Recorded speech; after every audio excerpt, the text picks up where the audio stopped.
Hello!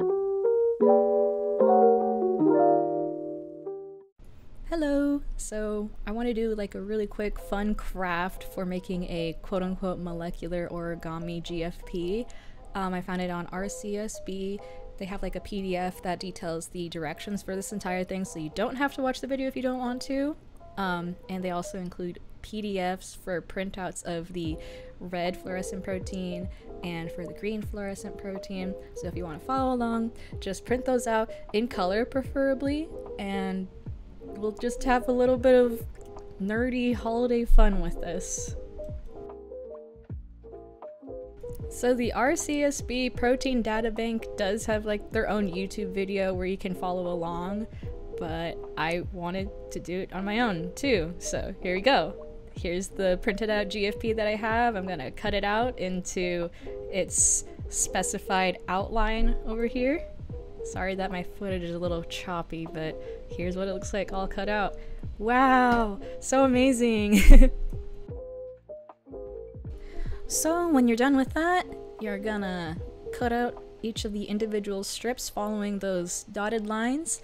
And after you do that, align the letters, the A on top of the highlighted gray A, and tape on top of it. And this is my big boy Faye.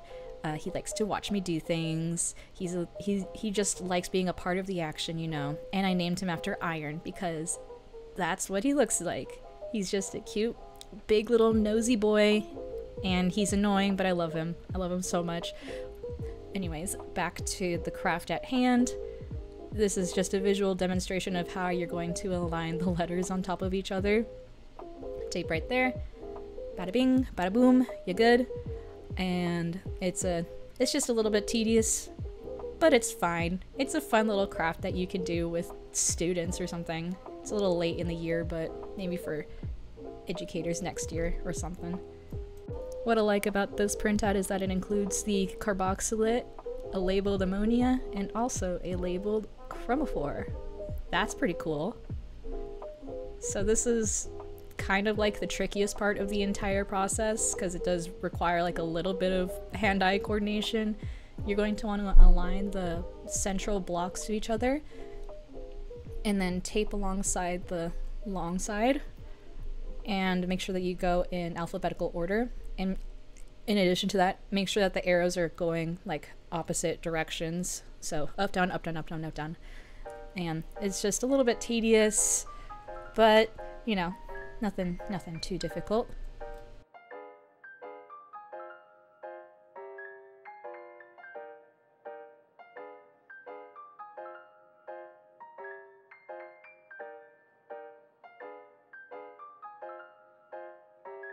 And after you tape all the strips together, make sure that the chromophore is in the very center of the structure, and just tape the front and the back end to each other so that you get yourself a nice little red fluorescent protein.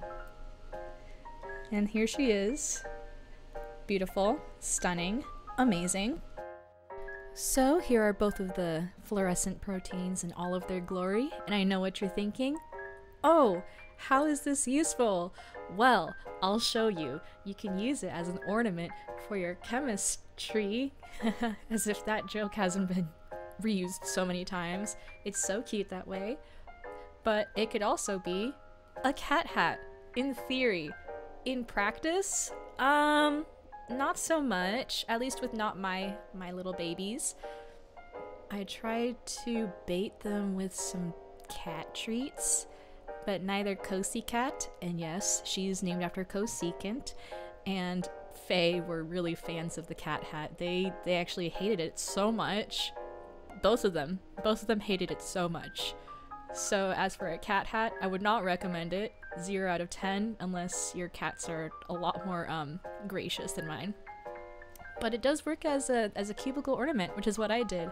It's quite adorable, and it makes it a lot more festive. So if you do this, have lots of fun and enjoy your time.